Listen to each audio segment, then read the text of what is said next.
The Incredible String Band had one of my favorite songs back in the day called This Moment. It says, this moment is different than any before it. This moment is different. It's now. Baba Ram Dass used to say, be here now. And he wrote about it over and over. Jesus said, remember Lot's wife. In other words, don't look back. Keep going forward. I love the whole image of heaven that we share so often about how there will be family waiting for us, how there will be friends waiting for us, how nice it's going to be as we enter. But I often think, what about the other half of that coin?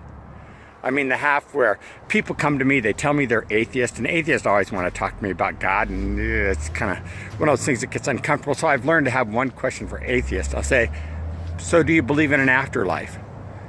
Almost 7 out of 10 of atheists that I talk with say, yeah, they believe in an afterlife. And so then I ask, who do you think's in charge of it?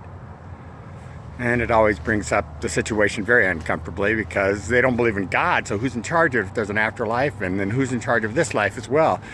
And it's one of those things that challenges us. And I think we need to remember to be here now. In 1999 at Central Community, we had a full year focusing on the new millennia. We set out a whole lot of goals, a whole lot of objectives. We even made up batons, and we had a huge service where we passed the baton, saying we were getting ready to pass the baton to a new generation. Failed at most of those goals, most of those objectives. Or I could say we went in a different direction. But I've often thought about that was 20 years ago right now. And in those last 20 years, what if I had just gotten 10 people to commit to invite one person to church each week?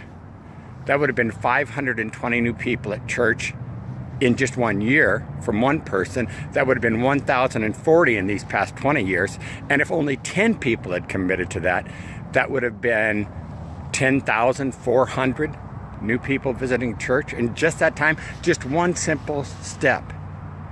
I thought about how we brush our teeth. When we brush our teeth, we don't think, man, I want to have pearly whites that are going to last forever. We think, I need to brush my teeth today. And an awful lot of our goals don't need to be 20 years in the future. They need to be this moment. They need to be here now.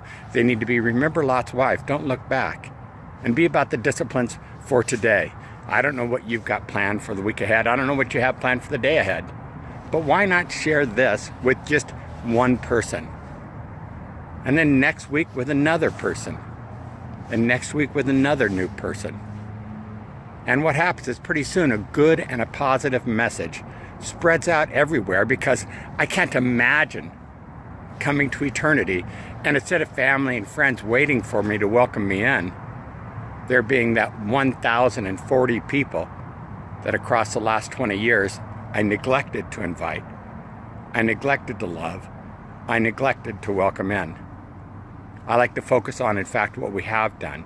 And so that's what I do. But I think it's important from time to time to think, yeah, I haven't been living in the now.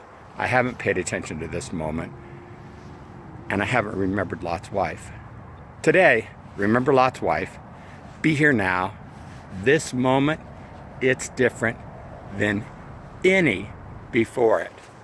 This moment, it's different. It's now. Enjoy today. God bless you. Have a great day.